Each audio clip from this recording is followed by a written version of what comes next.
You know, it's evolved, but not too much. It's still very much the same, actually. All right. Well, and final question, because I know everybody out there wanted me to ask it, and I would be remiss if I didn't. What are your thoughts on sand?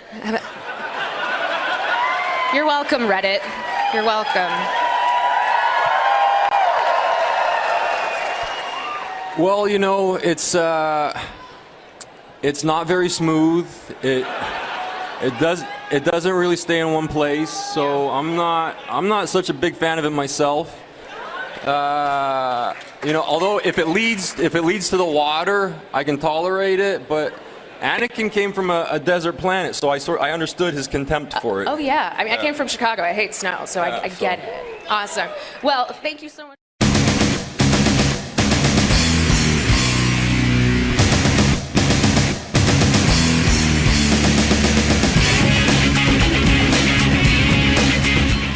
This is Guy Trussell and you are listening to Hot Wampa. Ciao, this is Carmela and Paola from Rome. You are listening to Hot Wampa. From the Shire to your earpieces. Hot Wampa. All you need to know sci-fi. Hey guys, Amber here and you're listening to Hot Wampa. Hello Wampers, Stephen Waterhouse here. Love the show. Hello from science fiction author Lancer Kind. Tune your smart device to retransmit Hot Wampa for some truly deep commentary on science fiction cinema. Hi, my name is Mihaela Jembei. I'm from Moldova and you're listening to Hot Wampa. Attention!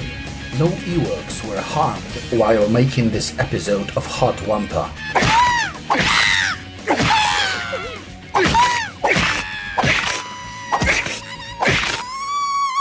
Oops.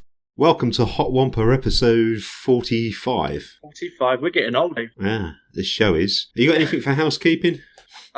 Housekeeping. I got a couple of short reviews, but I think they're kind of related to what we'll talk about later. Okay. How about yourself? No, nothing, mate, really. We're looking at having an interview special coming up, aren't we? That's right. With a local individual who is the chair of the East Anglian UFO group, which is a great title to have. The person in question is Tony Buckingham. He was on a radio interview with Heart FM during the week. I didn't hear that interview. It's like typical daytime radio. Unless you're there to hear it, you miss it. But unperturbed, I phoned him up. Figured, how did we miss out on this scoop? And it looks like we've got an interview with him coming up. So I think will be interesting to bring that to you and listen to that. Yeah, when you think of ufologists, you can't imagine them being on Heart FM very often, can you? No, you don't imagine them coming from Littleport either. Maybe we can give them a bit more coverage. I don't know how long they were on the radio for. Maybe it was only a couple of minutes or so, but we'll certainly go in a bit more detail, I think. Yeah, well, we're looking forward to that. We're not sure how it's going to pan out, but it's we'll make a bit of a local news special out of it. We'll release it as a one-off, but it's not going to be in a sort of humorous vein we'll normally look at local news in. It will be a sort of sensible and serious and grown-up conversation when we get hold of him. So we've got that to work on, but otherwise not much else on the Hot Wampa front at the moment. Well, I guess with the summer coming up, Dave, I mean, Amberu has still promised an interview with us, so hopefully that's coming up this week. I can get that recorded. Different conferences coming up soon in the summer, of course, so you know, I'm sure, you know, it'll start to go and heat up very quickly. It warms up with the weather. If we've not got too much in housekeeping, then we might as well get straight into some Star Wars news.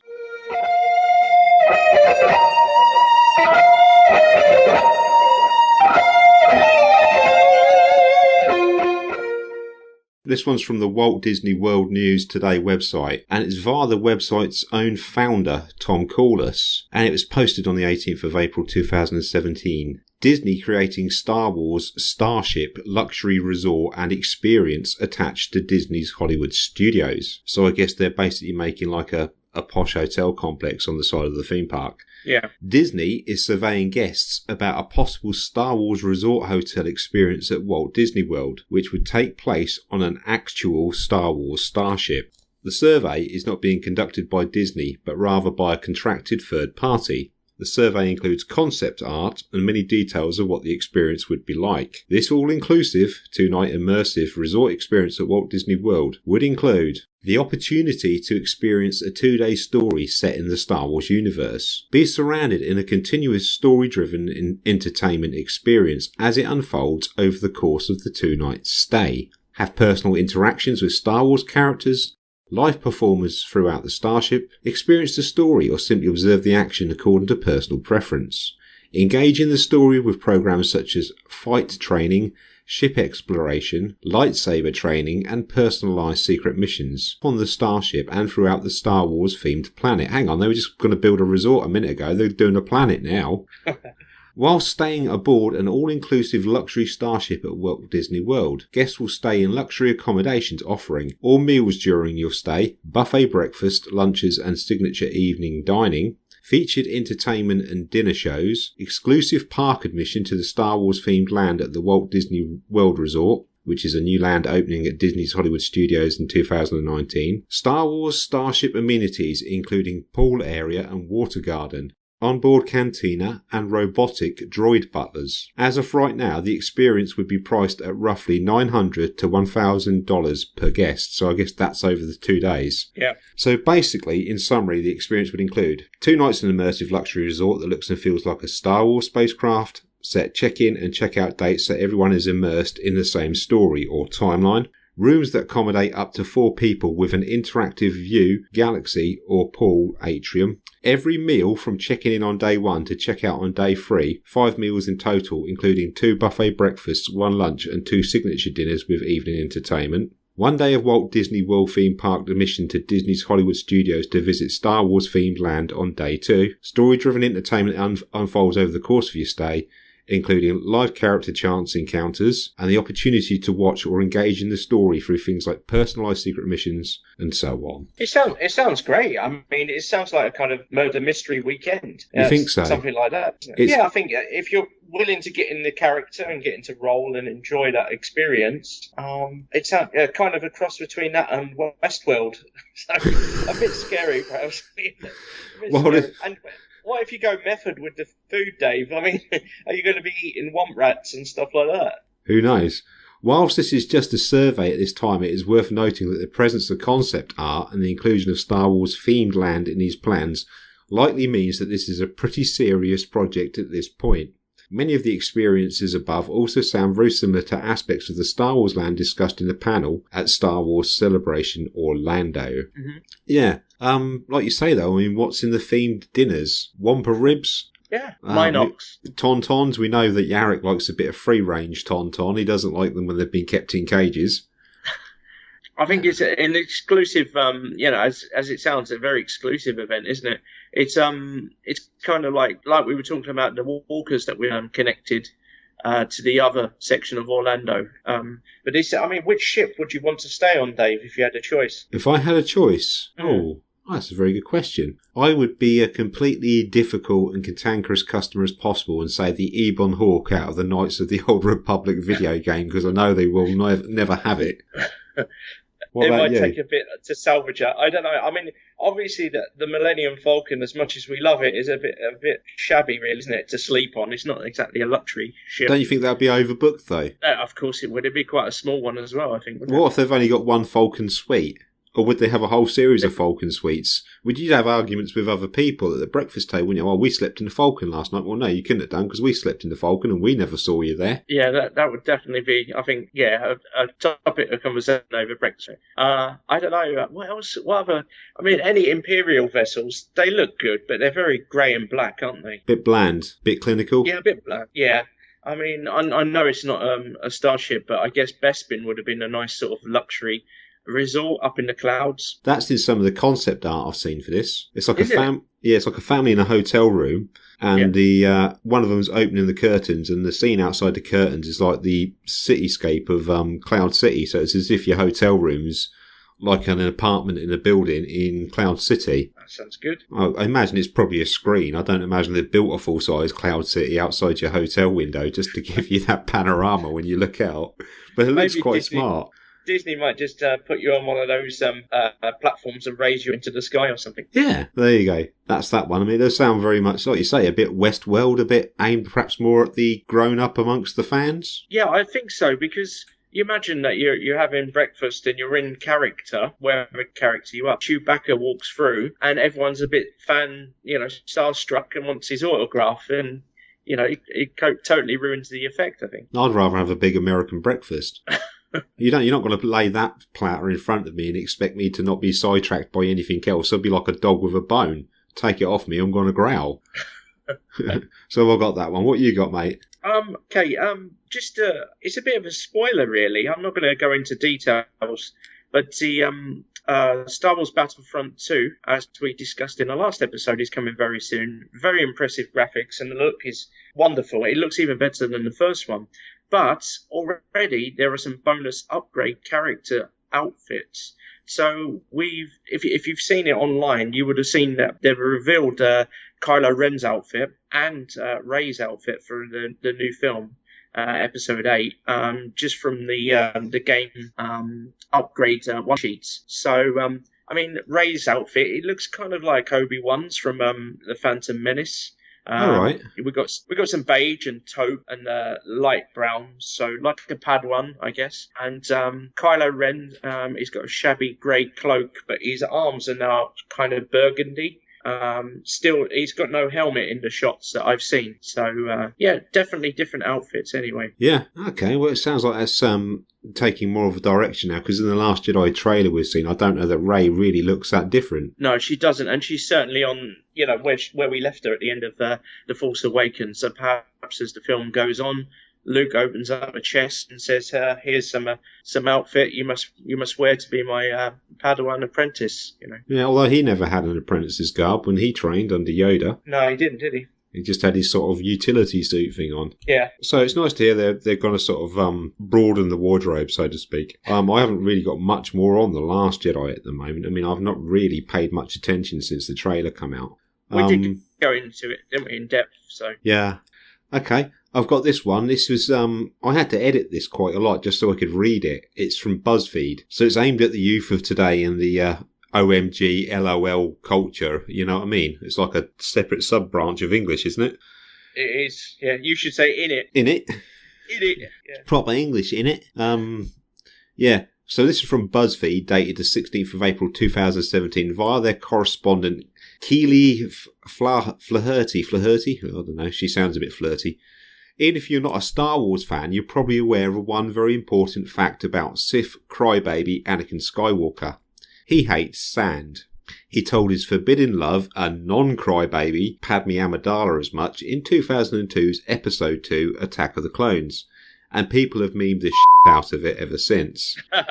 He may have the highest midi-chlorian count of all time, but boy does he hate sand. You may underestimate his power, but never underestimate how much he hates sand. He may bring balance to the Force, but one thing is for sure, he will not do so if sand is involved. Now, this weekend, this is obviously retrospectively, at the Star Wars 40th celebration in Orlando, Anakin Skywalker himself, aka actor Hayden Christensen, appeared at his first Star Wars celebration since 2002. So 15-year gap there for Hayden. Yeah, I mean, I don't know if he's had a hard time. Obviously, he hasn't worked very much since Jumper, so he didn't even get onto Cardigan. So perhaps he's a bit low on cash and decided to make the appearance this year. Good payday. Yeah. Yeah. Anyway, one fan almost put all of that at risk. One fan, it says here, one absolute hero, got him to sign a jar of sand. That hero is 22-year-old Spike Spring from Lawrence, Kansas, and he's newer to the Star Wars fandom than some are. This might sound bad, honestly, but The Force Awakens was my very first Star Wars movie ever. He laughed. I get about it. Spring, a full-time costume designer who specialises in custom fursuits for furry conventions, was in Orlando with the 501st Legion, a volunteer organisation of Star Wars costume enthusiasts. In addition to a costume fursuit, Spring made a screen-accurate Kylo Ren costume for the Orlando event, although going on what you just said, Mark, that's out of date now. It is out of date, yeah. So that's last year. That's last year, as Borat would say, it's so 2016. I just didn't watch the movies in my childhood like I think most people here did. Spring said of his heroic sand stunt, so I think that's why I was a little more okay using this opportunity for a complete, joke. I think I'm pronouncing that right, as what the young and trendy people do. I love Anakin. I love the character. I love Kylo Ren, so I'm just like, yes, Grandpa. He shelled out $130. What's that about? 80 quid? £80 in real money? For the autograph ticket, which sold out in a couple of hours. And his friend came up with the sand idea. Spring went to Michael's and arts and crafts chain, brought some sand and a jar, and superglued it shut before his flight to Florida. So, how did Christensen react? He thought it was pretty funny, actually. He laughed about it, Spring said. I was really terrified because I thought he was either going to hate me or he was going to think it was funny. There wasn't going to be an in-between. But he was super nice about it. He's a really nice guy. Spring has no plans to sell the jar. I'm going to go home and put it on my mantle, he said. It's going to be a living meme in my house. What do you think to that? Well, it's a story that goes against the grain. But it's very brave. Jesus. It's very brave, isn't it? I mean, when you know someone's got some kind of affliction, especially a celebrity, you never know how they're going to react. So they might storm off in a huff, or like Hayden Christensen, take it with a pinch of salt and enjoy it. So it sounds like he was very good-natured and got the joke. He didn't take the joke to heart. I don't know, what other celebrities or what other Star Wars celebrities could we take to somebody that would potentially, tip them? Yeah, let's have a think. I mean, it's got to be something that's relevant to the film or to themselves. I don't know, really. I mean, we're going to get Steve Martin emailing us, aren't we, saying this is what you should have said. Yeah, that'd be interesting to know what Steve Martin would have taken for him to sign. I mean, anyone with Tatooine, it's going to be sand, I guess. Well, sand's really the only option. Yeah. Yeah. Okay, Dave. The other one I've got is from Empire magazine. Uh-huh. They published not really a story, but a feature about the Star Wars episodes. Now we're approaching 8. The best order to watch them, and right. there's some interesting ways to watch them. Of course, the first one is episode order. So from episode 1, The Phantom Menace, all the way. I mean, what do you think? Would you watch it that way? So Lucas would like you to watch it. The chronological order. Yeah. So does that mean we would place Rogue One between A New Hope and Revenge of the Sith during our view? Rogue One would have effectively become episode 4. Yeah, and episode 4 would become 5. Yeah, well, in this sort of grouping, there isn't no Rogue One. Rogue One appears towards the end in a different order, but it's just the episodes they're looking at. But yeah, I agree that it should be in there. Uh-huh. The next way to watch them is production order, which is the way we would have seen them. Right. From 4 upwards.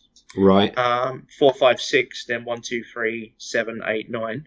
So, I mean, I think that's the natural way to watch them, isn't it? Yeah, I guess so. I mean, I saw them out of order. I saw 4, 6, and then 5. Yeah. Because 4 I saw when it got broadcast on terrestrial UK telly, whenever it was, back in the 80s for the first time. 6 I got to see on its cinema release not long after, which Return of the Jedi. 5 I didn't get to see till a neighbour of mine hired it out on VHS from the local May shop one weekend and said, do you want to come round and watch it? So I did. Wow. So my viewing experience is out of order. You could argue I left the best to last. Well, you could be right. I think you have. The way to watch it, like this 4, 5, 6 onwards, I think is better for the twists and turns of, the original trilogy as we know it.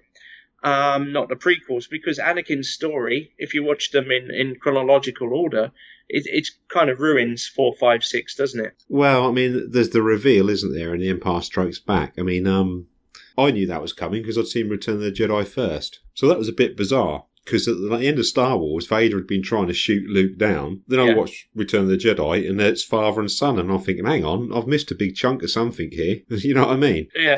So when I watched The Empire Strikes Back, that no, Luke, I am your father bit, I kind of knew that, and I couldn't see what the big deal was about.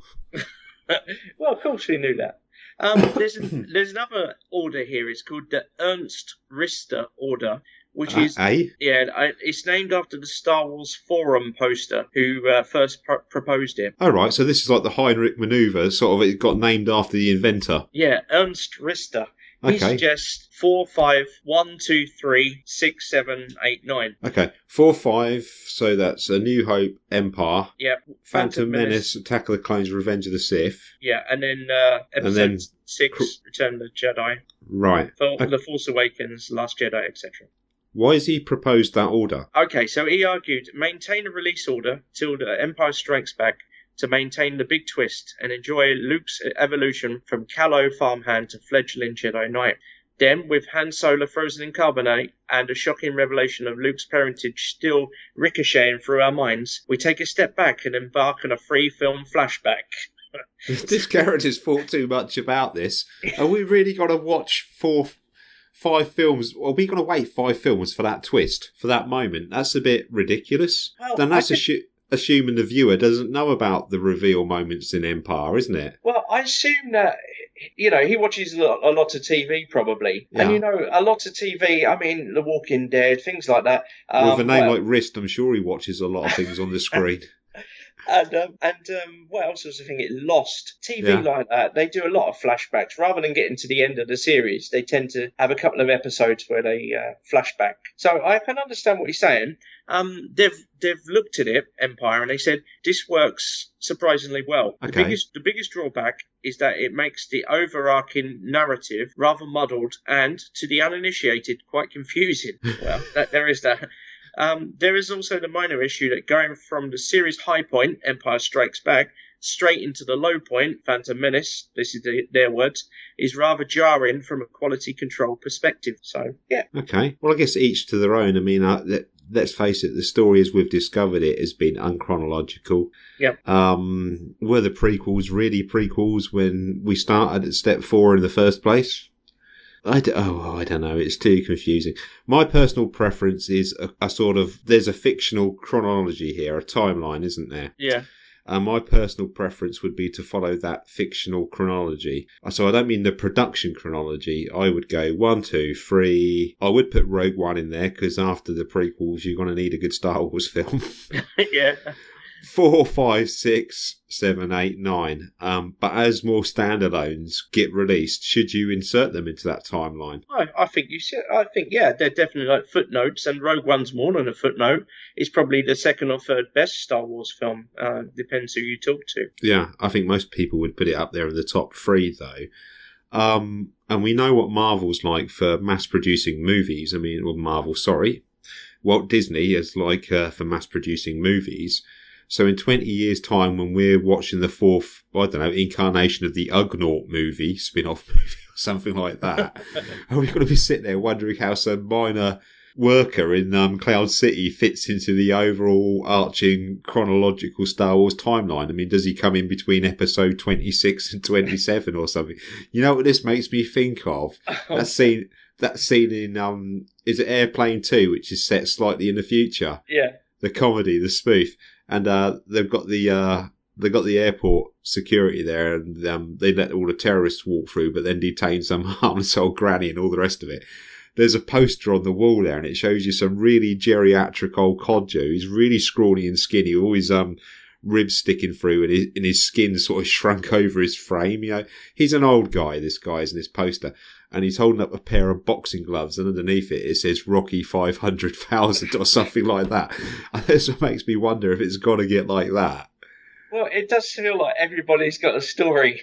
Even a toilet attendant on the Death Star, one man can make a difference. You joke about it. There's another Star Wars podcast out there that I listen to called the Best in Galaxy podcast. Yeah. And that's almost done like a radio drama, but it's like a comedy one. And that's got different characters in it, from the Death Star janitor complaining about the mouse droid, and it's got all sorts of interesting people in it. Old Joe, the Death Star janitor. Yeah. So there are people that are kind of, even if it's only humorous, right to that extent. Do you know what I mean? Yeah.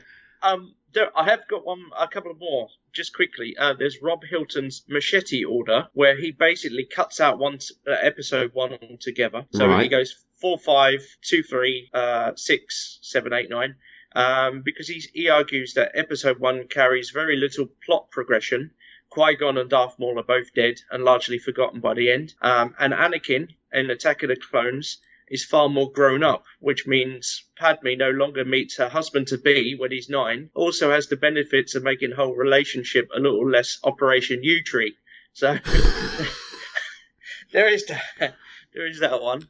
And that's the Machete Order. Yeah, they've got some great names, haven't they? We're going to have to list these at some stage. Well, there we go. So, it does. There is a note about the Rogue One, because I think it is a good great Star Wars film, but where you can insert it, and I'm sure a few people will tell us where to insert it after this. But yeah, as you said, before Episode 4, it would fit in nicely. So yeah, I think so. I think it's closer to 4 than 3, but well, obviously it ends to the prelude to 4, isn't it?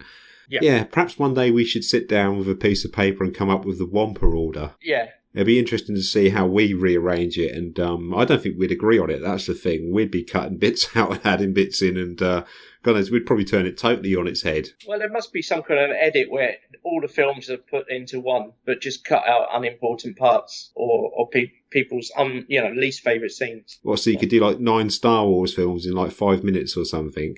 Yeah, and I remember, I think it was Aidan Clark in English. Yeah. He was writing a TV guide or something like that. And I remember even back in the late 80s, he had written about all 6 Star Wars films shown back to back, and that just shows you, doesn't it? We were even dreaming about the prequels back then. So. Well, where did who's his leak? Why isn't he telling us stuff? We know he's a listener. Yeah. He's commented on the show before. He inspired my imagination even back then with that comment and that small TV listing that he put up. For. Yeah, one day we're going to have more Star Wars films. And that was at a time of, a desert really of Star Wars. So he was a revolutionary in his thinking, really, wasn't he? He was ahead of the game. He was, yeah. Why is he not writing a bit for us? Why is he not telling us what's coming up? I think we should tag him in this next episode and sort of see what he replies with. Yeah, be interesting to know. Or actually, we'll leave it as an experiment. We'll see if he's still listening, because we found out one way to find out to get people to interact with you is to mention them in the show. Yeah. So if he's listening, we'll know about it. Okay, fingers crossed, Aidan.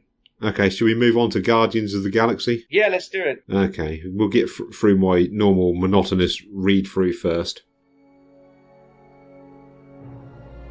Guardians of the Galaxy, retroactively referred to as Guardians of the Galaxy Volume 1, is a 2014 American superhero film based on the Marvel Comics superhero team of the same name, produced by Marvel Studios and distributed by Walt Disney Studios Motion Pictures.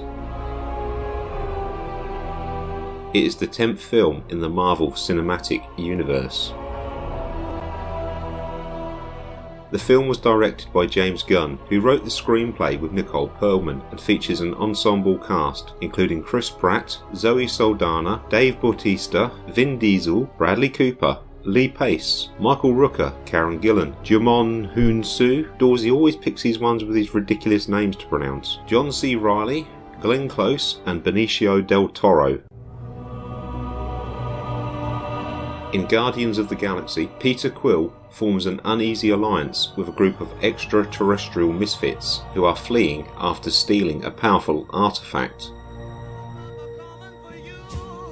Perlman began working on the screenplay in 2009. Producer Kevin Feige first publicly mentioned Guardians of the Galaxy as a potential film in 2010, and Marvel Studios announced it was in active development at the San Diego Comic-Con International in July 2012. Gunn was hired to write and direct the film that September. In February 2013, Pratt was hired to play Peter Quill / Star-Lord, and the supporting cast members were subsequently confirmed. Principal photography began in July 2013 at Shepperton Studios in England, with filming continuing in London before wrapping up in October 2013. Post-production was finished on July the 7th, 2014. The film premiered in Hollywood on July the 21st, 2014. It was released in theatres on August the 1st, 2014, in the United States in the 3D and IMAX 3D formats. The film became a critical and commercial success, grossing $773.3 million worldwide and becoming the highest grossing superhero film of 2014, as well as the third highest grossing film in North America of 2014. The film garnered praise for its humour, action, soundtrack, visual effects, direction, musical score, and acting. A sequel, Guardians of the Galaxy Volume 2, is scheduled to be released on May the 5th, 2017, with a third film, Guardians of the Galaxy Volume 3, planned. Plot. In 1988, following his mother's death, a young Peter Quill is abducted from Earth by the Ravagers, a group of space pirates led by Yondu Udonta. 26 years later, on the planet Morag, Quill steals an orb but is attacked by Korath, a subordinate to the fanatical Kree Ronan. Although Quill escapes with the orb, Yondu discovers his theft and issues a bounty for his capture, while Ronan sends the assassin Gamora after the orb. When Quill attempts to sell the orb on Xander, capital of the Nova Empire, Gamora ambushes him and steals it. A fight ensues, drawing in a pair of bounty hunters, the genetically and cybernetically modified raccoon Rocket and the tree-like humanoid Groot. Nova Corps officers capture the four, detaining them in the kiln. A powerful inmate there, Drax, attempts to kill Gamora due to her association with Ronan, who killed his family. Quill convinces Drax that Gamora can bring Ronan to him, though Gamora reveals that she has betrayed Ronan, unwilling to let him use the orb's power. Learning that Gamora has a buyer for the orb, Quill, Rocket, Groot and Drax work with her to escape the kiln in Quill's ship, the Milano. Ronan meets with Gamora's adopted father, Thanos, to discuss her betrayal. Quill's group flee to Nowhere, a remote criminal outpost in space built in the giant severed head of a Celestial. A drunken Drax summons Ronan while the rest of the group meet Gamora's contact, the collector Tanalia Tavan. Tavan opens the orb, revealing an Infinity Stone, an item of immeasurable power that destroys all but the most powerful beings who wield it. Tavan's tormented assistant grabs the stone, triggering an explosion that engulfs Tavan's archive. Ronan arrives and easily defeats Drax, while the others flee by ship, pursued by Ronan's followers and Gamora's adoptive sister, Nebula. Nebula destroys Gamora's ship, leaving her floating in space, and Ronan's fighters capture the orb. Quill contacts Yondu before following Gamora into space, giving her his helmet to survive. Yondu arrives and retrieves the pair. Rocket, Drax and Groot threaten to attack Yondu's ship to rescue them, but Quill negotiates a truce, promising the orb to Yondu. Quill's group agrees that facing Ronan means certain death, but that they cannot let him use the Infinity Stone to destroy the galaxy. On Ronan's flagship, the Dark Aster, Ronan embeds the stone in his Warhammer, taking its power for himself. He contacts Thanos, threatening to kill him after first destroying Xander. Hateful of her adoptive father, Nebula allies with Ronan.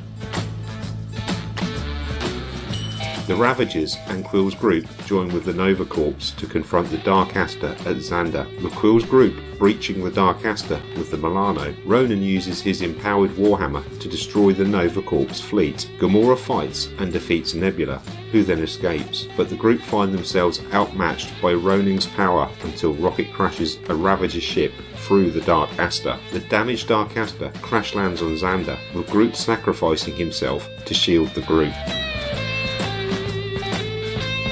Ronan emerges from the wreck and prepares to destroy Xander, but Quill distracts him, allowing Drax and Rocket to destroy Ronan's Warhammer. Quill grabs the freed stone, and with Gamora, Drax and Rocket sharing its burden, they use it to destroy Ronan. In the aftermath, Quill tricks Yondu into taking a container supposedly containing the stone and gives the real stone to the Nova Corps. As the Ravagers leave Xander, Yondu remarks that it turned out well that they did not deliver Quill to his father per their contract.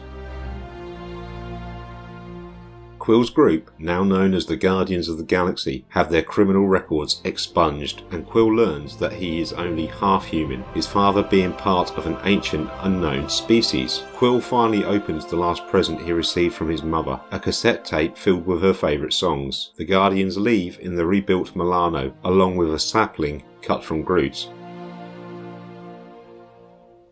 In a post-credits scene, Tavan sits in his destroyed archive with two of his living exhibits, a canine cosmonaut and an anthropomorphic duck.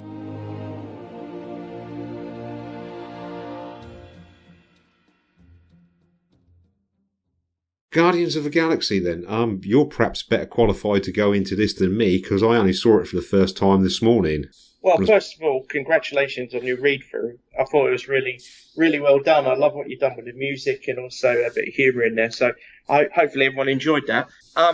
Yeah, I mean, I even as a Marvel fan, this one came out of left field, really, for me, because I knew of Guardians of the Galaxy, but I've got the first edition comic, and it's completely different to what we see on the screen. You know, the lineup, the characters are nothing like the originals. Mm-hmm. So, I mean, for Disney to take a gamble on this, and it was a gamble of $170 million, and it paid off, really. So, It's a film I'm really, fond of, and I'm looking forward to seeing the sequel tomorrow. So yeah, that's already out, isn't it? I mean, I'm already seeing it turn up in people's Facebook feeds and stuff that they're sitting at View watching it or what have you.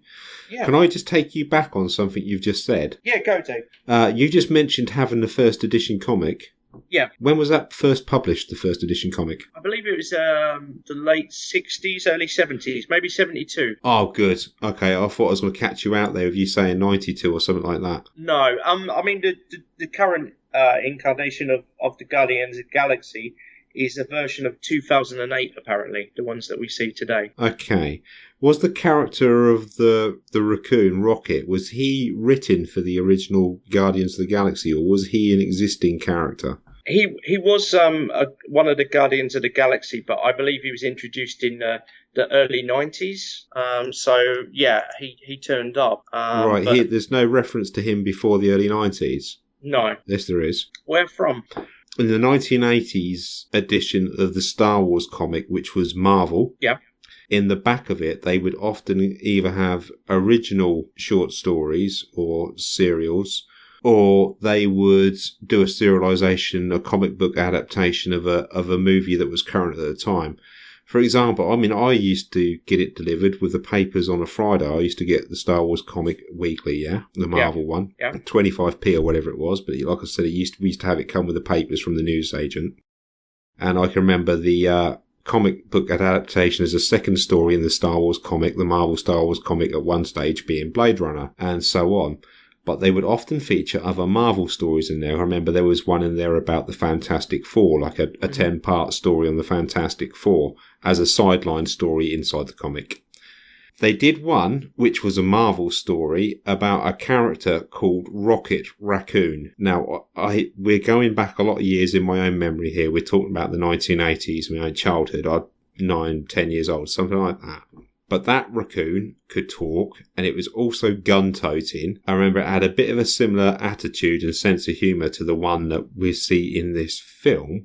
The difference was its environment. It was surrounded by other animals that could also talk, that had also been, cybernetically or genetic, or as well as genetically enhanced to have dexterity like a human and the capability for sentient thought and conversation and so on. But in this comic book adaptation I read about Rocket the Raccoon, he was leader of a gang, lots of these animals. They'll think there was a turtle and there was a rabbit and a tortoise and all this, that and the other. But they were actually, I don't know, the best way to describe them would be like a old people's home warden or an asylum warden. It was their job to look after and entertain a load of humans that were in like an asylum. And this asylum, it was a bit like the asylum out of 12 Monkeys, some Brad Pitt type human characters that were a little bit unstable, a little bit off the rocker. Some of them had to be restrained in straitjackets, and it was the job of these animals to look after these humans. But there was this other faction that wanted to harm these humans. So instead of being basically like a home help or an old people's warden, Rocket Raccoon basically had to lead these animals in fighting this faction that wanted to harm these humans. It was all a bit far out at the time. Mm-hmm. And remember thinking it was all a bit sort of one flew over the cuckoo's nest. In fact, that's even quoted in that old adaptation, the Marvel adaptation of it. Be interesting to see if it's online anywhere. But that's my first exposure, and I think that this character in Guardians of the Galaxy is based on the exact same character. Well, I've just called up the Wikipedia on Rocket Raccoon, and it says Marvel Preview number 7 is summer 1976. Okay. So a long time ago, and then he appeared after that in Incredible Hulk issue 271 in 1982. So it seemed he was used sporadically. Perhaps people didn't know what to make of him at first. And as you said, if it's a gang of animals, I mean, it might not have been suitable for your average superhero lover. Yeah. Perhaps that's why they even snuck it. Someone had written it, and it hadn't been approved for one of the typical sort of Secret Wars. I think was the main superhero comic of the time. And perhaps they thought, well, we'll still include a story somewhere. We'll put it as a side story in the Star Wars comic. I don't know. There's an interesting story about the writer, one of the original of Rocket Raccoon. His name's Bill Mantlo. And he was an attorney. He worked as a public defender. And he was a victim of a hit-and-run accident in 1992 and has been institutionalized in care ever since. So when he saw the Guardians of the Galaxy, he was really happy because, that was, he said, the character that he originally wrote and wanted on the big screen. So, a bit of a tragedy there. But I believe he still works. So yeah. But was Rocket Raccoon, was that the character that stood out the most to you, Dave? No, it was just that I sat there watching it this morning thinking I'd seen him somewhere before. Or I knew of him somewhere before. And then I had to because I must have read hundreds of different comics and hundreds of different sideline stories at that phase in my life. So I was going through all the different things I'd read or trying to recall them as best I can. And we're talking about something that's 30 plus years ago now. And that was when it suddenly sprung up to me. And when I remembered where I'd seen it, in what comic I'd seen it, the sort of parts of that storyline that I'd read sort of started to come back to me. But yeah. Well, it's amazing how your brain manages to put all these things into a relative timeline. Even though we've probably read different things at different times, you sometimes come up with the sort of thread of the story, don't you? Yeah. It'd be interesting to know if anyone else remembers that or read it at the same time. Yeah. I mean, that's an interesting connection because obviously Star Wars comics were produced by Marvel. So, and now they're both under the same umbrella. So it's quite interesting. And I think we hit on it before that could Guardians of the Galaxy feasibly turn up in a Star Wars film? So it's quite interesting. So this is basically set in the same fictional universe as the other Marvel superheroes. Yeah, that's right. And as you said, it's the 10th film in the Marvel sort of franchise. Right. They're not really superheroes, though. They're just kind of everyday Joes, aren't they? That's right. And I think that's why it fits into our show as a science fiction film rather than as a superhero movie. Yeah, well, I would have placed it more science fiction as superhero. I mean, I can see where you could shift it either way and it probably would loosely fit into either side, but I would have said it's probably more towards the science fiction. The character of Gamora, what did you think to that? It's interesting to see Zoe Saldana going from blue in Avatar to green in Guardians of the Galaxy. Right. I'm a fan of hers. I mean, I really liked her in a film called Colombiana, which was like an assassin movie. I think it was a Luc Besson movie. And I think she's a good actress. She's feisty and very athletic as well, and just suits the role. I like Zoe Saldana. So what did you think? I thought the character was a bit She-Hulk crossed with the Orion slave girl. Yeah. I don't know. I think that's a little bit easier just to stick a couple of prosthetic ridges on someone's face and put some green body paint on and you've got a really exotic alien. I also have fault with the leather costume thing. I'm sorry, but it's such a trope now for female characters in movies, isn't it? It's the whole leather costume thing. What, the one towards the end, you mean, where she's got the skirt, sort of mini dress? No, not that. That's quite hot. The one she kind of wears sort of the trousers and that sort of crop top and everything. Yeah. It just seems to turn up on every female character. Why can't we go back to it was like in the 1980s when they had to wear a variation on a bikini? Yeah. That was... I'll tell you what I was watching earlier, the Hercules with the Lou Ferrigno version. It's such an awful movie. Have you seen that? That's in the Incredible Hulk actor? Yeah, and the Hercules story about he beats up a bear and throws it into space, and then it becomes the Constellation. It is so bad. And yeah, a lot of ladies in that are wearing like furry bikinis and stuff like that. Yeah, a bit Raquel Welch, a bit. Why can't we get back to a bit of that misogynistic entertainment? I don't know. I just think it's not her I have a problem with, and I think, like you say, she's athletic and she's fine and she's good in the role. I think it's just that it's so easy. I mean, that character would fit into something like Serenity or one of the new Abrams Metro Trek films or one of.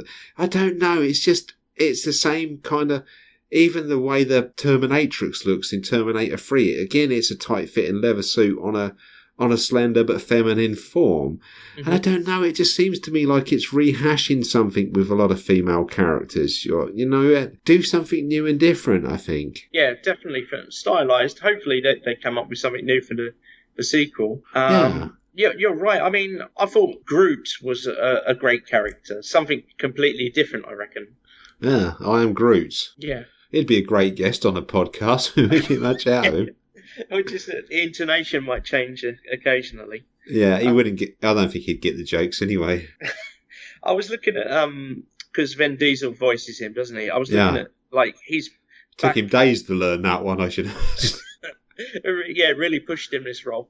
But the Iron Giant, he was in that, wasn't he? Yeah. And he played the Iron Giant in that, so he didn't have much to do in that. Obviously, Pitch Black as well. But Vin Diesel recorded all his lines in Russian, Mandarin, Spanish, Portuguese, German, and French, so they could use his real voice around the world, which I think is quite cool. I know it's a short line, but to be able to say it in many languages. Yeah. Okay. I don't know. The concept of a character that's a tree, and a tree that drinks as well, I believe, at one stage. It's knocking back liquor. That's right, yeah, when they're gambling, aren't they? Yeah, I'd be interested to know what the roots of this character were. I mean, they need to go... Perhaps they should... going out on a limb again. That perhaps they should branch out and have their own standalone movie, and then we can see what the origins are. Again, it's an interesting character. You have to ask what the inspiration is for Groot, but then it's no more far-fetched than a talking gun-laden raccoon, which I never thought I'd be incorporating on album art for this podcast. Yeah, good art as well. I think when we look at Groot and Rocket, I think that those are the two poster boys really for this, aren't they? Yeah. They really sort of make you, I don't know, sort of spawn some interest. I liked Yondu as well, Michael Rooker. He's sort of like a father figure, really, isn't he, for Peter Quill? And the whistling arrow, that was quite a cool weapon, I thought. Yeah, it's lethal though, isn't it? Yeah. But the amount of time that thing takes to, like, there's that bit where he takes out all of Ronan's guys when he's on the ground on Xander late in the film. Yeah. And he's standing there and there's loads of Ronan's, I don't know, troops or whatever you want to call them, basically telling him to freeze and drop it kind of thing. And he sets that thing off and it flies off on its string and goes through all of them, doesn't it? Yeah. Well, it takes ages to kill them all. I mean, if you're the guy that kills last, you've got plenty of time to draw a firearm and shoot the guy. Well, maybe they're just interested in what it's going to do. Well, it's obvious what it's doing. You need to pull your finger out and take the shot. Michael Rooker, I don't know if you remember, but he first came to prominence in a film called Henry, Portrait of a Serial Killer, which was a popular, I think it was a TV movie in the 80s or 90s, early 90s.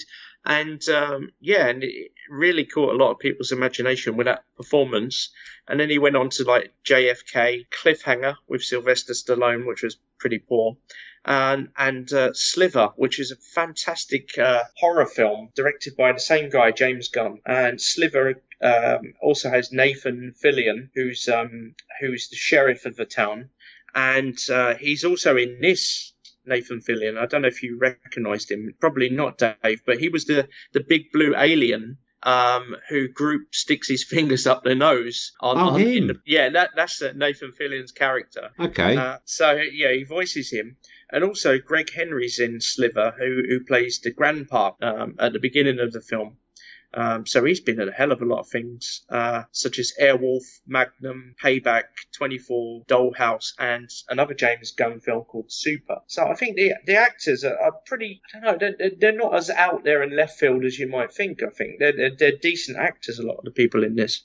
Big screen appearance from Karen Gillan. Mm-hmm. Yeah, complete departure from what we would associate as Amy Pond. It's hard to believe it's the same actress. Yeah. Again, a bit of a trope, I think, in the way... Sorry? Glenn Close. Glenn Close, yeah. She just looks like a bunny boiler and everything to me, though. She does, yeah. Or someone that would shear the coats off a living Dalmatian. I don't know. I don't like Glenn Close personally. But it's not an appraisal of her performance. I think she's a fine actress. I don't know. There's just something I don't like about any of her characters, even when she's playing a benign, peaceful leader, which basically is the role she plays in this. Yeah, her assistant, Michaela Hoover. I know you've got a pun lined up there. I would do, but that'd suck, don't you think? Nova Prime's assistant. I've actually... Nova Prime sounds like a Dyson. It does, doesn't it? But Michaela Hoover is very accessible on Twitter, and she's replied to me a few times. Okay. She's also in James Gunn's Super, which is a film about... I don't know, do you remember Kick-Ass? Did you see Kick-Ass? No. Well, it's similar to that, like have a go, vigilante, dress yourself up as a superhero, and but this guy's really, really poor at it, and he gets beaten up a lot. So it's called Super, and it's directed by James Gunn, and a lot of the actors in this are in that also, including Kevin Bacon, who gets a few references in this, doesn't he? 6 Degrees to Kevin Bacon, probably be quite easy with this. Footloose theme, yeah. Yeah, there's a lot of that in this. So, I mean, what about Benicio del Toro as a collector? Is he the guy that's got the broken exhibition at the end with the cosmonaut dog and the duck? Howard the Duck, yeah. In the cutscene after the credits. That's right, yeah. Because I knew that was there, I sat there and fast-forwarded through the credits this morning just to see that bit, and yeah, it is there. Okay, I think the character's a bit of a corrupt one, though, isn't he? I mean, his servant is prepared to kill herself to get out of there. Yeah. She can't take it anymore. I mean, I don't know if he's supposed to be a likeable character. I don't particularly like him. I didn't like him. But I didn't even... That's the first thing I think I've ever seen him in, isn't it? What, Benicio del Toro? He's coming up in episode 8 as well, isn't he? Yeah, he's coming up in episode 8, but I can't think of anything else I've seen him in. Well, you've seen him in... he was in License to Kill, the James Bond film. What else was he in? The Usual Suspects, Snatch, Sin City. Okay. So he's been in a lot of big movies. Well, he's in License to Kill. He must be getting on a bit now, surely. He is, yeah. What was that? Timothy Dalton, wasn't it? That's the one, yeah. And then he played one of the henchmen in that. Okay. Oh, I never realised it was the same guy. I mean, you'd have had to have pointed that out to me. Getting back to where I was, Karen Gillan, good acting performance from there. She covers her own accent quite well in this, I think. Yeah. Because obviously she has quite a thick Scottish accent. Another one, and I think he's a Scouser by birth, is Christopher Fairbanks. Right. Okay. And he covers his accent quite well in this as well. Do you know who Christopher Fairbanks is? No, I haven't got him down on my list. Okay. You know when they're on Nova and they go into, like, I don't know whether it'd be an antiquities or rare artifacts dealer. Yeah. And he's the guy with the funny bits on his head who pushes Chris Pratt out of the shop as soon as he realises it's an item. Yeah. That's him. He's also towards the end of the film. I think you see him in the streets during Ronan's attack on Xander. Mm-hmm. I believe he's a Liverpool-born actor. Can you tell me what else he was? No. What else have you seen him in? I mean, the makeup's too good. I mean, I don't remember him. The makeup is too good. But he still looks exactly the same when you look at him in his face, and you can spot him from what he was the first television appearance that I saw him in something. Okay, what was that? Auf Wiedersehen, Pet. He played Moxie, the Scouse plasterer. Oh, did he? That's him, yeah. That's quite a departure for him then. He's the one, he was friends in that with Timothy Spall, the one that played the Brummie electrician, Barry. Yeah. And he always had a cold in it. He was the one that was on the run. Whenever the police turned up, he would disappear, and when they went away, he'd come back out and do his job again. Oh, okay. Yeah, he's a Scouse guy in Auf Wiedersehen, Pet. That's a good spot then. Yeah, nice little Easter egg there. You wouldn't get out of a lot of podcasts, but yeah, he's been around on telly for ages, obviously, because he wasn't that young in that. So we also got Denarian Sull, who's Okay. played by our friend Peter Serafinovich. Yes, I did notice his name in the opening credits, so of course is the voice of Darth Maul. Yeah, and looking back, I mean, he also did a lot of work on Spitting Image, so I guess his impersonations are quite good. So he's been around a while. And Spaced, and he's currently in the series The Tick, which is another superhero sort of television series. Can you think of any other connections between Star Wars and this film through the actors. Other than Benicio del Toro, which is an upcoming one. And Peter Serafinovich. Yeah, let's have a quick look. Think of voice actors. There is one. It's quite tenuous. Go on, then. It's the voice actor that played Rocket, and you're going to have to forgive me because I don't have the exact details. Bradley Cooper? Yeah, he's voiced a character in one of the animated series as well. I can't remember whether it's Clone Wars or Rebels, but he has voiced a character in one of the two. Yeah, you're probably right. I mean, I left that one out, but yeah, definitely a few of these actors have appeared in like the Clone Wars or Rebels and voice characters. Yeah. Let's see if I've got any others. Peter Quill. Yeah, so Chris Pratt voiced Obi-Wan in the Connect Star Wars game. So, there is another Star Wars connection there. I'm sure there's a few more. There's a connection to the new Blade Runner with Dave Bautista. He's in the new Blade Runner that comes out this year, I believe. Right. Yeah, so, but Star Wars, I haven't got any other connections. No, I haven't got any off the top of my head, but I'm sure there must be a few. There must be, yeah. What else have we got? David is it Bautista? Is that what he said in the read-through? Bautista? I think so. Was so happy when he found out he had won the role of Drax. He immediately broke down in tears and signed up for acting classes. As I said, yeah, I could do that, and then think, oh, got to learn how to do it now. Yeah, exactly. I've got the job. Bloody hell, what am I going to do? Yeah. Chris Pratt stole his Star-Lord costume from the set so he could visit sick children at various hospitals. So that's kind of a nice theft. Well, I don't think we can hold that against him, can we? No, of course not. Thief with a heart of gold. Which is pretty much the character, isn't it? Yeah. I mean, I just kept listening to him talking this morning, and all I just kept thinking was Emmett from the Lego movie. I'm sorry for more serious fans, but Chris Pratt, to a degree, is just Chris Pratt, isn't he? Yeah. He's the same guy in everything. I do like the link. What's his the name he goes by, as well as Peter Quill? Is it Star-Lord? Star-Lord, man. Star-Lord. And you get to see the bit in the end where he sees... I think his mother leaves him a message or something, doesn't she? Yeah. And in that message, she refers, or is it in his mind during a dream when he's holding that ball? It's the letter that comes with the second cassette. Thank you. You actually hear her call him Star-Lord in that, so I thought that went round full circle quite nicely. Yeah. I think that was a little bit of charm to the film. And I think that's the key. It's likeable, but not schmaltzy. I think, they're not the best heroes, are they, by any means? But, I mean, they are very likeable. Yeah, I mean, they are characters. I think, like you say, I think Rocket and Groot still show. Neither of us have seen the second one. Neither of us know the plot to the second one. There are listeners out there who will have done within the last couple of days since it's released, though. I think it's probably safe to assume that Groot's coming back, isn't he? Because they got that sapling. Yeah, and we've seen, the teaser trailer. He's sort of baby Groot. So yeah, he will be back. How long is it going to take that thing to grow? Well, in this one he's about, I don't know, 1.5 feet high, I think. So he's probably a bit shorter than Rocket. So yeah, because I brought a pear tree about 16 years ago. It's in my back garden now as a sapling, and it was so small I was able to bring it home on the back seat of my then Vauxhall Corsa. Yeah, I brought it from Simpsons out near Fordham, Burwell that way. And, I'll never forget that because I didn't know where I was going and the missus got us lost. And I remember looking in the back seat over my shoulder at this tree and saying, well, at least I've offset me carbon for all the driving I'm doing. That's out my back garden. It's only 15 foot tall now. So it's probably, in all that time, it's doubled its height. How long is that thing going to take to grow? Well, I mean, it bears fruit, though, doesn't it? I don't know. It was a fruit tree. Yeah, but I mean, you get pear from it, don't you? Yeah, my tree. I thought you meant the character Groot. Yeah, I'll get fruit off it. I'll get fruit off it for years. I'm trying to think now if there's a scene in the film where he's got a couple of tangerines hanging off his branches or something like that. There's one controversy about that because he produces fireflies in this, doesn't he? But yes. In the comic, he never did that. So was he a comic character? Then how far back does the character of Groot go? Not as far as Rocket, that's for sure. Yeah. I'm pretty certain of that one. I remember seeing Groot turn up in Avengers Earth's Mightiest Heroes, which was the cartoon, which was about 10 years ago, something like that. Right. So not too long ago. Let's have a look. Groot, I've got it here somewhere.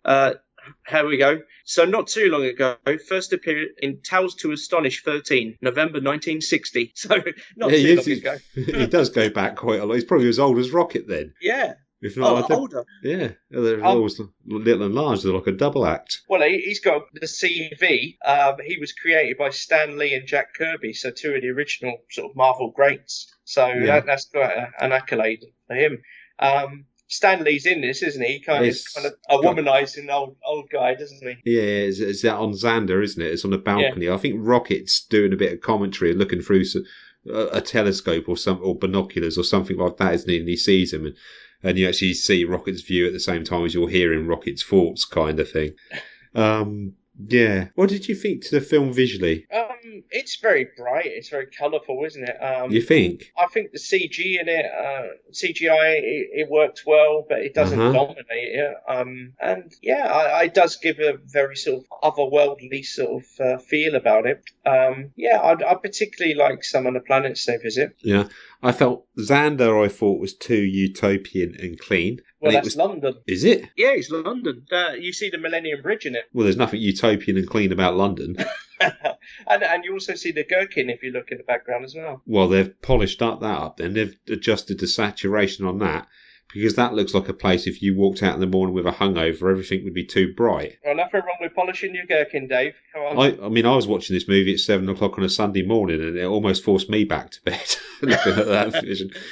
I thought that was a bit Serenity and Firefly in the way it looked. It looked for a cityscape a little bit too idyllic, and like I said, the lighting was off for me. It was a little bit too bright. It was a bit video game bright for me. Mm-hmm. Now, let's take that on the flip side to the opening scenes where Quill is walking around on that planet with a mask on, and you don't initially realise that that's Quill. Yeah. And he's got like lights and sort of night viewing gear and that built into his mask so you can see where he's going.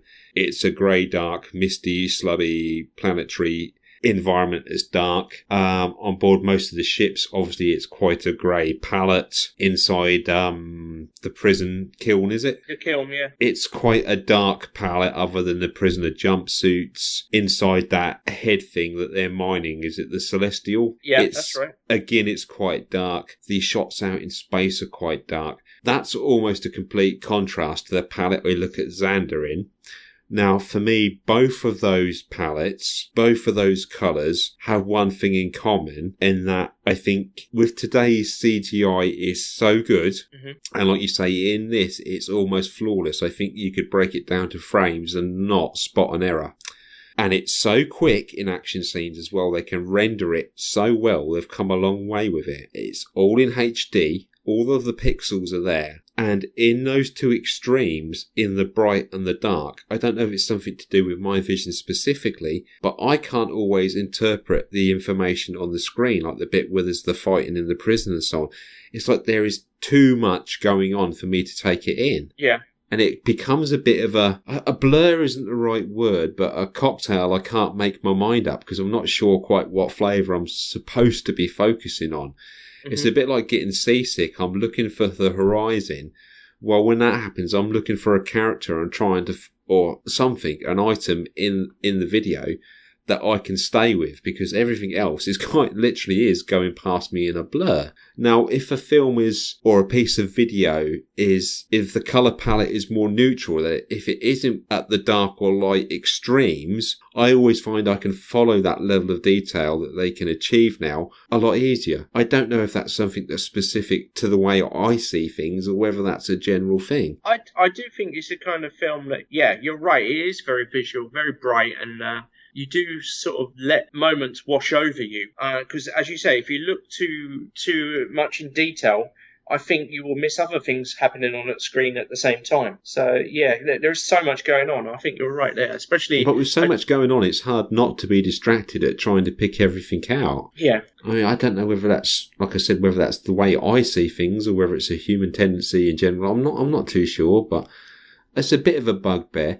In a way, it's a bit of a weak bugbear because I'm criticising how well they can actually do it now. Yeah. It's almost like the technology's gone beyond my capacity to keep track with it in this. But you know how a plot can be layered. Now it seems that actual images are layered, so you will miss things in the background, which are little Easter eggs and things like that, probably, because you're focusing on the characters. So maybe it's layered like that you'll come back to it and watch it again and, pick up things you missed the first time.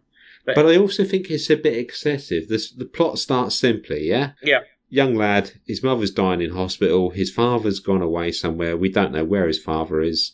He's got to assume it is an uncle or a grandparent, like you said, the actor that pulls him out. He has a hissy fit when his mother dies, runs out into the field, bright lights, abducted 20 whatever years later, and he's a human living in space. And I think we go from a very familiar visual palette thrown straight into this bag of Skittles of a visual conundrum, and it's very hard to... It's like going from paddling to your ankles to diving in the deep end without learning to swim with a float first for me. Yeah. I don't know. I just find it a bit intense. It's like I said, it's a poor criticism, because if they weren't capable of achieving so much technically now, it wouldn't be an issue. It's almost like criticising it for being too good. I know that. But to me, I always find it a bit of a struggle. As you said, when he arrives on Morag at the beginning, and he's looking at all the hologram of all the people that were there before, and I thought that was really interesting, and it would be a wonderful technology. I think it's similar to what they did in Prometheus as well, isn't it? Uh-huh. But that beginning was very much like sort of Indiana Jones, wasn't it? Sort of, but with a Walkman and some music to accompany him. Looking for that orb. Yeah. What do you think of his treatment of the animals in there? I think he's booting them about and stuff. And he grabs ones and uses it as a microphone, doesn't he? But later on, isn't there like a gambling game where they're letting smaller animals go and bigger animals, they're betting on how far they get before bigger animals eat them? That's right. And I was thinking of you, like I watched it, I think it was on Bank Holiday Monday a couple of weeks ago in the UK, wasn't it? Yeah. And I was thinking about, while I was watching it, as I said, I've seen it a few times, I was thinking of you and thinking which bits you would actually chuckle at, because especially when he gets back onto his the Milano after he's got the orb, and he does all kind of things with the ship, and then that girl sort of comes out and he's forgot her name, and I thought that was brilliant. So, very sort of Harrison Ford, Indiana Jones, or Han Solo kind of thing. Well, that'd be a bit more sort of James Bond, wouldn't it? Having a woman tucked away somewhere. Probably. Yeah, but Quill, he's a likeable character as well. Quill is, like you say, he's a bit rogue, he's a bit self-centered, but then he's in a universe he never asked to be in the first place. So, fair enough. And he's using, I guess, memories of his childhood to...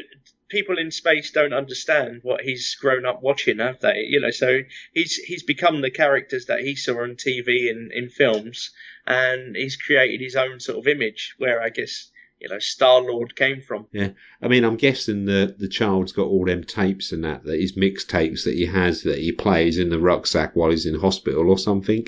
Yeah. So I'm guessing that gets abducted with him, and that's how come he's got his tapes with him. Where on earth did he find a bloody ghetto blaster or whatever that he could play his tapes on in space? That is I'm not sure about that one. I'm sure he wasn't as gifted as a young kid to build his own cassette player. Even a cassette player, it would be. I've got the Walkman he's got. Is actually a Sony TPS L2 from 1979, and it wasn't called a Walkman. Originally, it was called a Soundabout. Soundabout. That was the original name of it. I quite like that. That's quite catchy. The Soundabout. It sounds like a childhood playground toy. The Soundabout. I can just imagine the advertising slogan. I get a roundabout with a soundabout. Obviously that's a flaw. It's a trivial flaw. Another thing as well, for magnetic cassette tapes that are like 30 years old or whatever, the sound quality ain't half good on them. Yeah, that's true. It hasn't screwed up, and he hasn't got any sticky tape to use either, has he? Yeah. I have one bugbear with it. Where is the song Spirit in the Sky in the movie?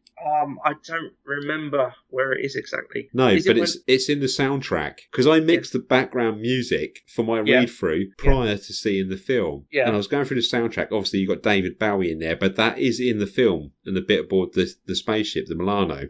Yeah. But I can't remember where in the film Spirit in the Sky is, and yet it's in the soundtrack. And there was me assuming because it was in the soundtrack, it'd be in the film, and I mixed it into my read-through. So there you go. Never make that mistake. It is in there, isn't it? I don't know. I don't know. Perhaps if we might have listeners that are better versed than us, and they can tell us where Spirit in the Sky is in the film. But those of you who are listening to my read-through that, like me, didn't spot it in the film, were thinking, why is Spirit in the Sky in my read-through? That's why. Yeah. Because according to YouTube, on the soundtrack of it somebody posted, it is in the film. Yeah, and someone here on the forum says Spirit in the Sky does not appear in the movie whatsoever. It only plays in one of the trailers. Okay.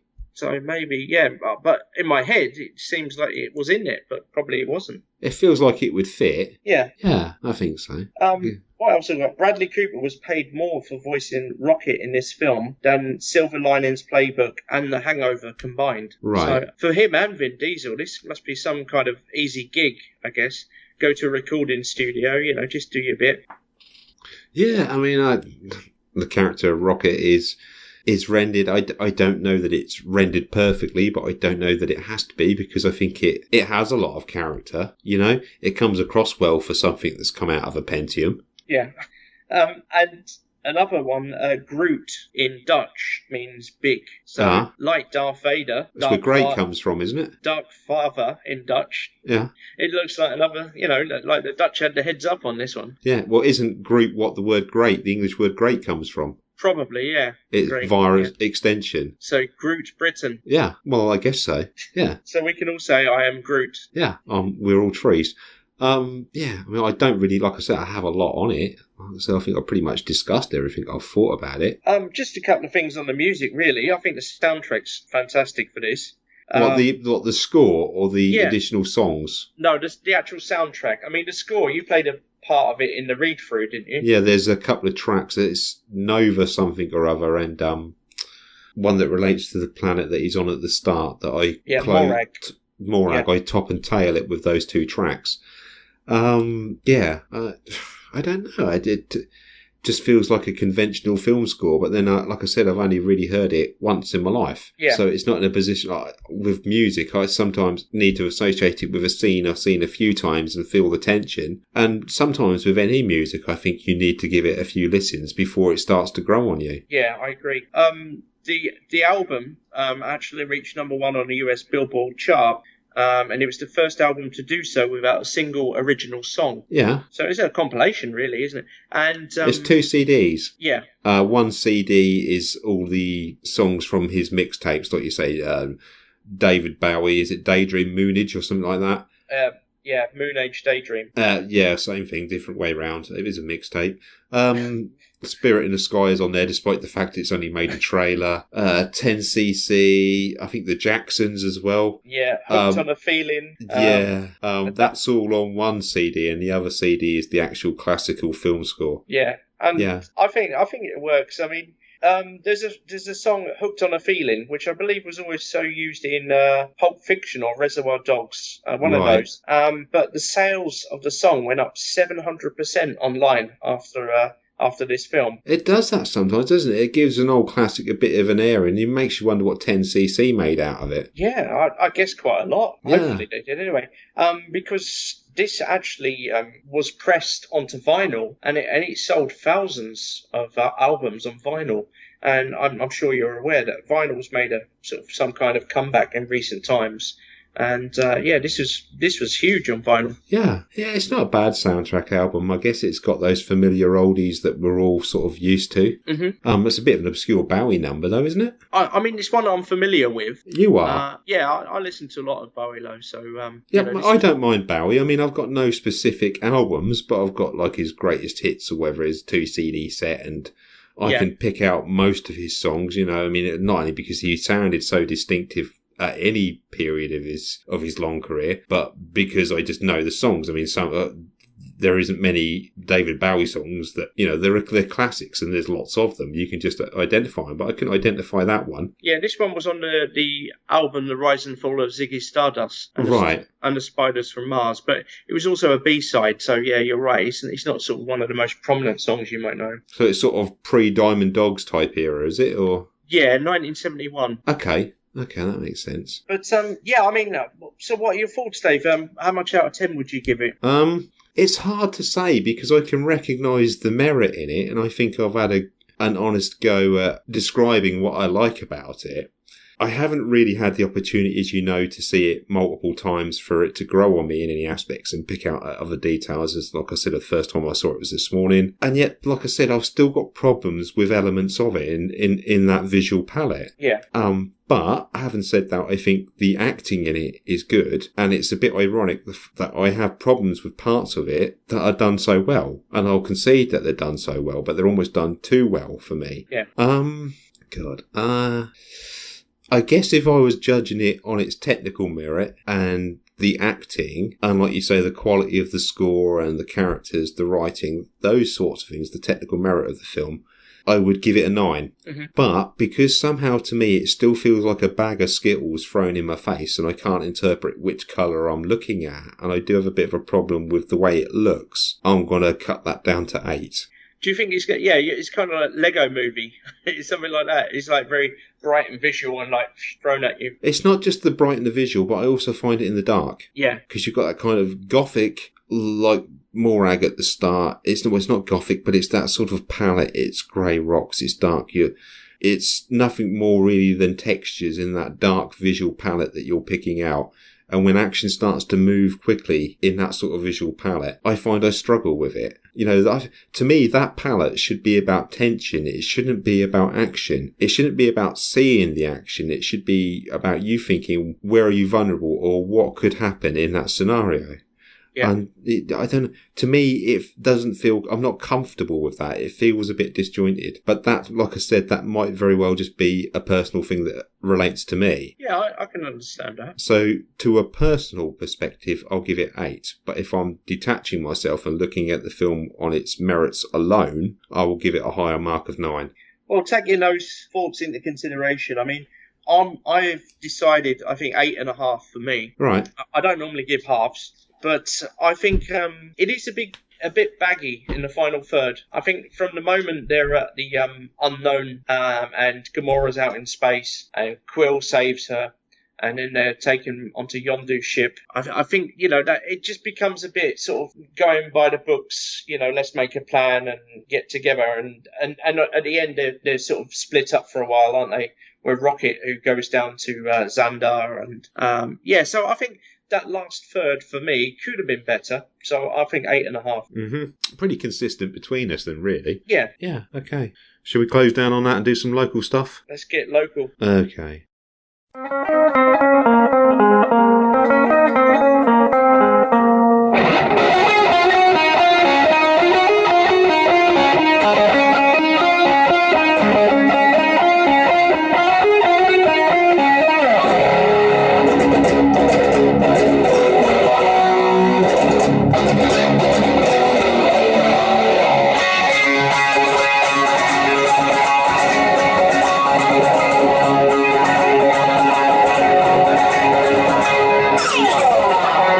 This one's a little bit old. Well, it's not that old. It's the 17th of April, but it's one that probably would have gone in a previous episode, but other good things came up in local news and it kind of shoved this one to the sidelines. Mm-hmm. So we'll go back to it. This one's from the Whiz Beach Standard, which is an opening line which tells you it's going to be good. Dated the 17th of April 2017, and it's via their correspondent, who's also a correspondent for the Ely Standard, but it's all the same group, isn't it? John Elworthy. Chatteris Town Football Club left devastated after thieves steal ride-on lawnmower. Oh, no. Chatteris Town Football Club said the mower was stolen sometime last Wednesday. I mean, this is from an article on the 17th of April, bear in mind. And police are aware, but we fear it's long gone. Club chairman Julian Young said, if anyone does know of its whereabouts, then please contact the police or a member of the football club. Unfortunately, this now means we cannot cut our pitches, and the cost of getting someone in to do it is not an option long term. If anyone can help us out with cutting our pitches, we would be eternally grateful. Mr. Young said, this is the latest setback this hard-working club has had after previous clubhouse and changing room break-ins. The club has just committed to improvements to drainage in the summer, and there's also some further works required to suit building regulations following our recent refurbishment, meaning any surplus cash the club has at the moment is already committed. It is now the time of year where pitches and surrounding grass needs cutting once per week. He added, "This setback is soul-destroying to all the busy, hard-working committee, helpers and players, and we appeal for information on its return and or assistance of loan of rental equipment for future use." What do you think then? Stolen lawnmower? Yeah, it's pretty tragic, really, isn't it? I mean, I can't imagine the local community all going down there with their petrol mowers and helping out, can you? Well, like extension cable, I'll do 20 square foot of it with me fly mower or something like that. Yeah. I mean, they've made a bit of an appeal in this. Do you think someone will come forward with information? I would hope so. I mean, locally, ride-on mowers are quite expensive, aren't they? Yeah. But, King's School, I should imagine, would be able to replace them really quickly. But a football club, it's not so easy, is it? A sort of small town like Chatteris Football Club, where it's it's kind of a Sunday thing for the kids. Nobody gets paid, and it's a labour of love. Yeah, a lot of voluntary workers. Yeah, so let's hope they find it. Well, I want someone to come forward to find out who did this. What we need here is a grass to come out and tell us who did this. Yeah, because electric streamers just wouldn't make the cut, would they? So. No, you'd be a long time doing it with them. So there you go. The electric the motorised lawnmower getting stolen. I don't know whether that was in a trailer or back of a van, a ramp job, or whether somebody just got in and basically drove it down the road. You can imagine a ride-on lawnmower and Postman Pat's van sort of disappearing in Chatteris somewhere, couldn't you? Yeah. It's the same garage or something, yeah. If it was that came past you, though. Yeah, it would, yeah. If a lawnmower cut you up, surely. This should be a seeded competition. Well, let's hope it does turn up. If not, it's just turf luck. Yeah. Do you think there could be rival criminal gangs come in to recover it? Like a turf war? Sod that. Oh, we're getting into the divots of humour here. Anyway, come in with your one. Well, it's not really news from the past, but it's news, coming up that Ely Cathedral's got a science festival between the 19th of May and the 18th of June. So we've got a solid sort of month of science, which I think, for a religious place is quite a nice thing to do. You know what? I had a conversation with my missus at the dinner table about an hour before we recorded this podcast, and she's just said more or less exactly the same thing as you just did. Mm-hmm. That it's refreshing for a religious building, a church building, to host a science event. Yeah, and there's some really good parts going on. Like there's a T-Rex going to be there walking around the cathedral, which is quite interesting in Ely. A dinosaur dig. I don't think it's a real one. It's not a real one. It's one of those part suit and part animatronics. So I guess it's someone walking around holding the head up. I thought it was a tribute band when you said T-Rex. T-Rex, yeah. Mark Bolan. Yeah. And again, what else is there? There's is it Lord Robert Winston? He's doing a chat on my. It's about 10 grand to get him in for a chat. Did you know that? I did know that, and the tickets are only £10 for adults, £5 for children. Yeah, if you get him in for speak at an event, like a dinner party or something similar to this, it's around 10 grand his fee. So he's not the ethical guy he makes out to be on television.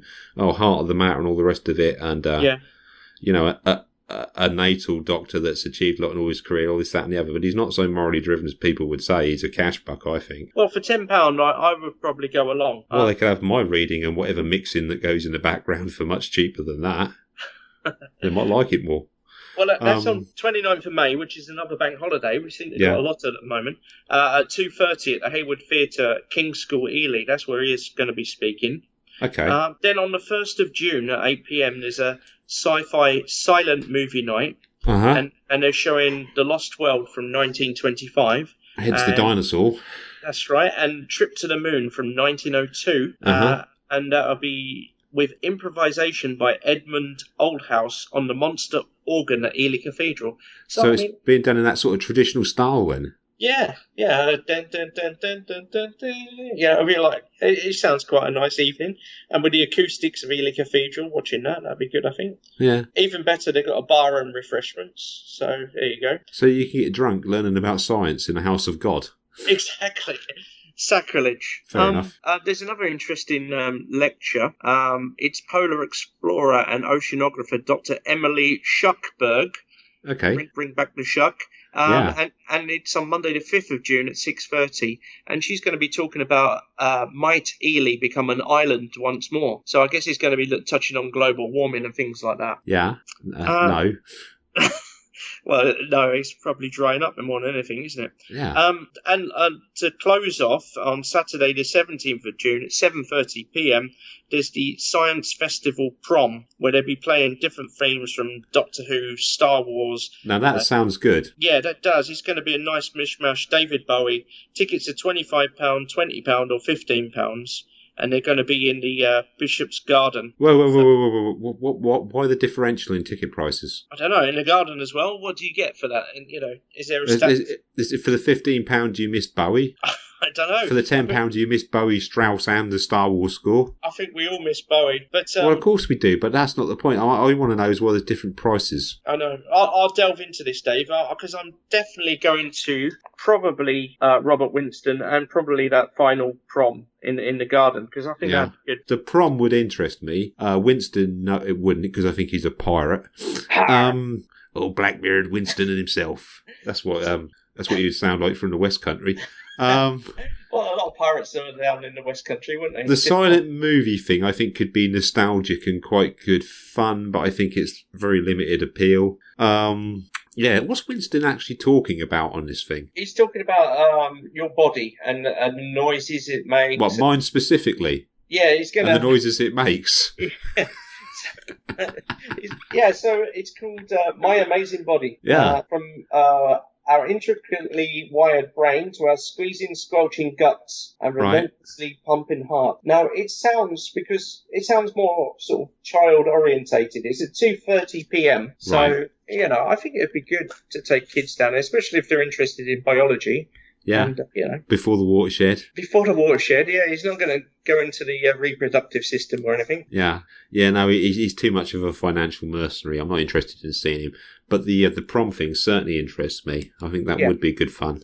Well, I'll see if I can get some tickets. Yeah. Have we got quick ones, mate? Well, that's something we need to find out. Is why we've got this disparity in prices. Yeah. You know what I mean? Is it? I don't know. Is it more if you're deaf? They put up subtitles. I mean, is it going to be like we've got to put a tux on and wave the Union flag around like the last night of the proms? I've never been to a musical proms. I wouldn't know. I don't think so. I think it's kind of informal, isn't it? I think once you've bought your ticket, you can wear what you like. Yeah? Yeah. So it's not like a summer hats and best of British type thing, is it? Or no, land of hope and glory at the end. Yeah, that's what I'm imagining it'd be like. I don't know. I've never been to one. Well, but yeah, we'll see this week or next month. Now, how comes you haven't mentioned the other events that are part of this festival, like Dr. Bunhead? Dr. Bunhead doesn't interest me, actually. he sounds like Mr. Bamforth at Ely College or something like that.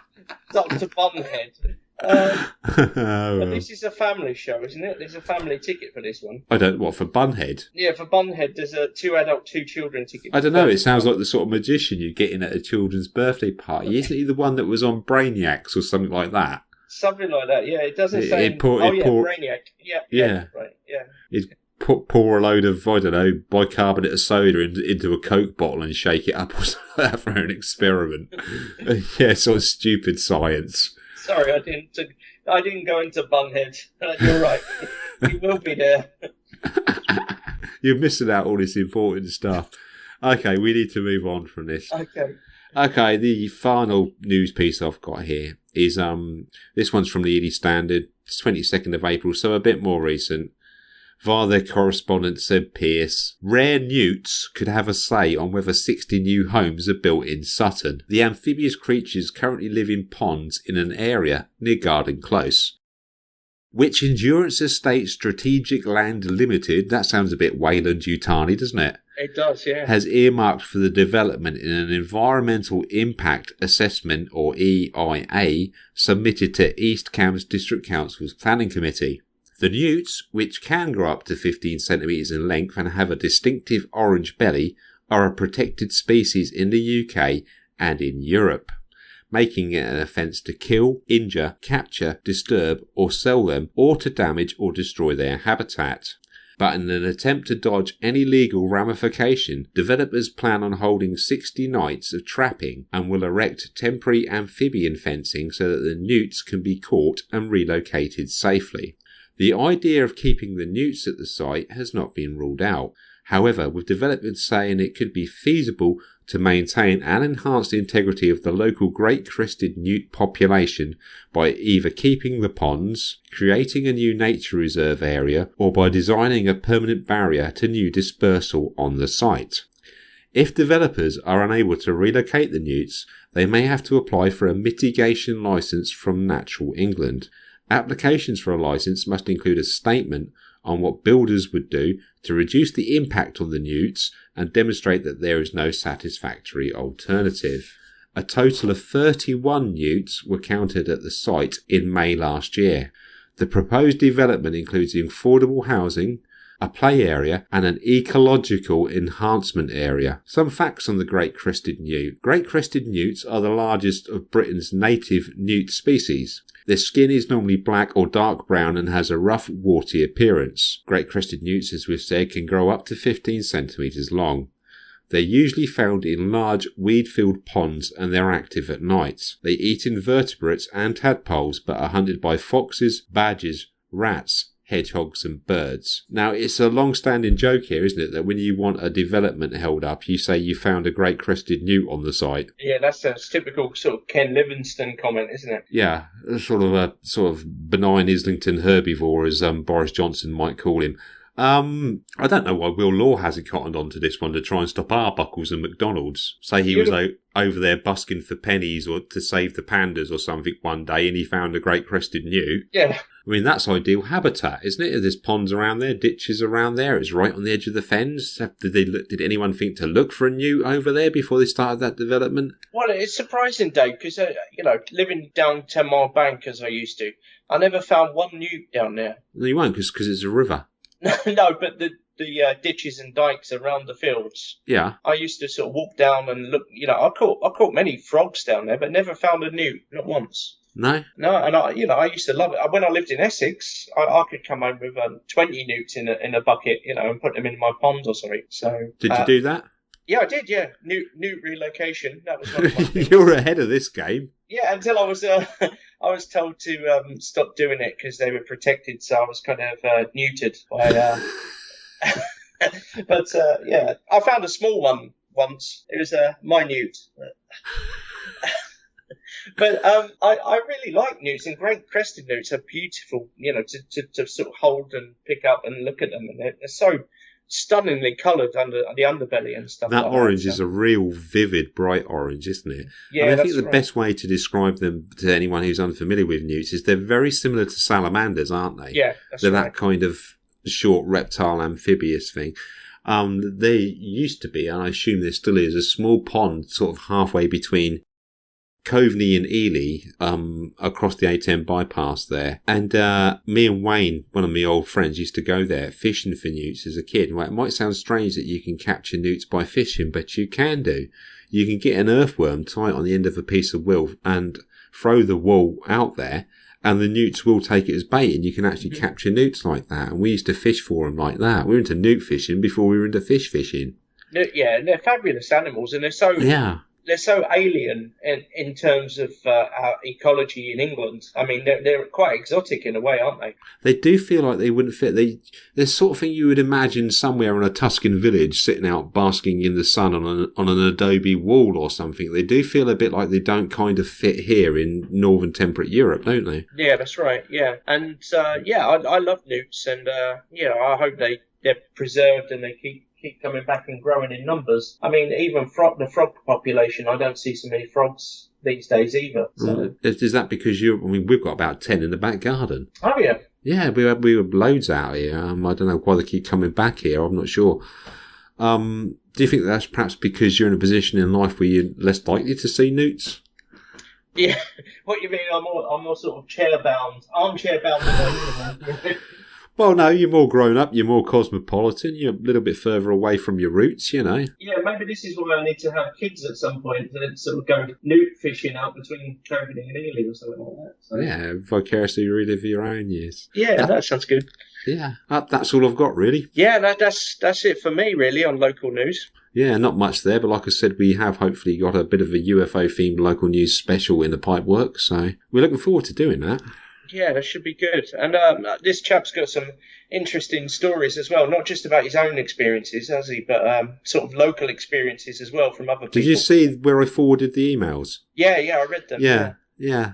So it certainly sounds like he's got a good story to tell. So we'll be looking to do that, I guess, some point in the week. I mean, obviously, whenever you can do it, Mark, and I'll get in touch with him. Yeah, well, I'll make myself available. So just let me know the date and time, and then we can have a chat with him. Yeah, that'd be great. And if any of our other listeners have their own UFO experiences from around Cambridgeshire or beyond, I mean, we're quite happy and open-minded to listen to you and sort of include your stories in that special.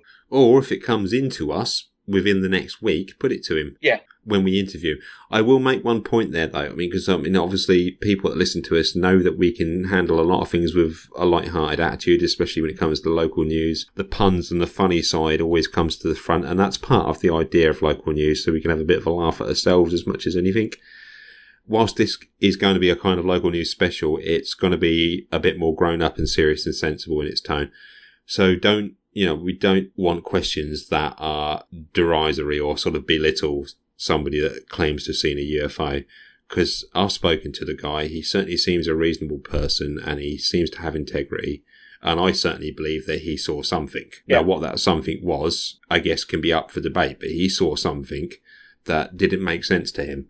So, any questions or anything like that, we don't want humorous jokes or gags. If anyone's got a sensible question they want to put or wants to recount an experience of something similar themselves, and they can do so anonymously. I can change your voice if you send us a voicemail. I can make you sound like Darth Vader or Stormtrooper or whoever you want to sound like if you want to. Or if they want to leave us an anonymous email and we can put that into the show, by all means do so. But like I said, keep it serious and sensible and grown up and take the subject seriously, because that's the only way we'll consider it, because it is going to be something of a more sensible grown up theme to this one, I think. We're hoping to interest and fascinate people. I think that's the key.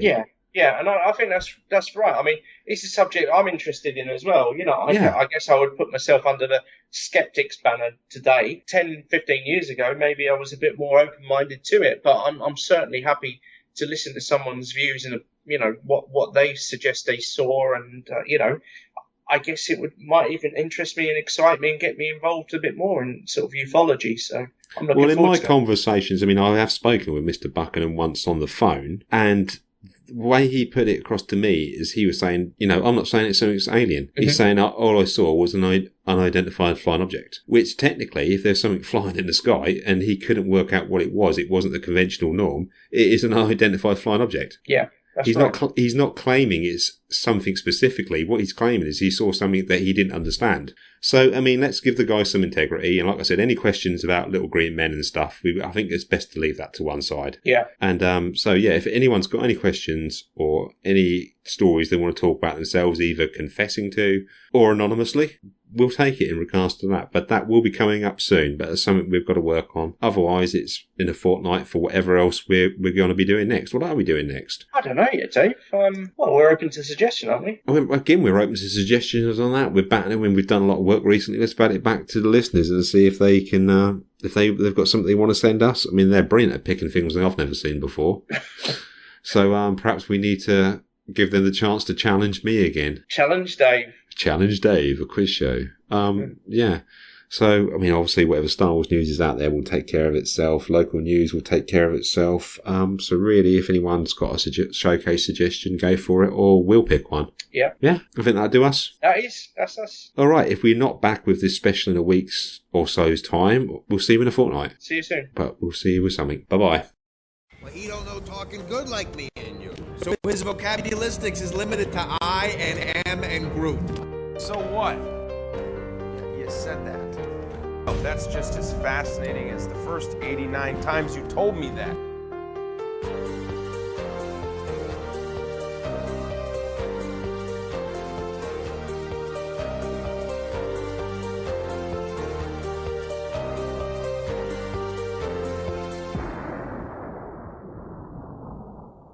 I'm Groot.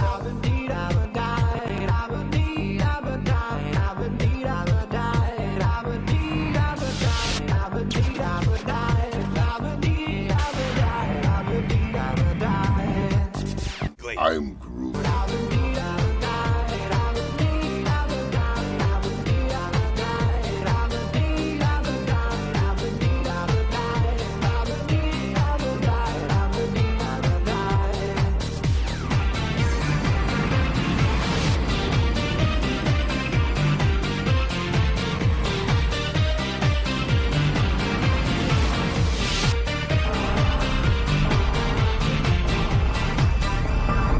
I am Groot.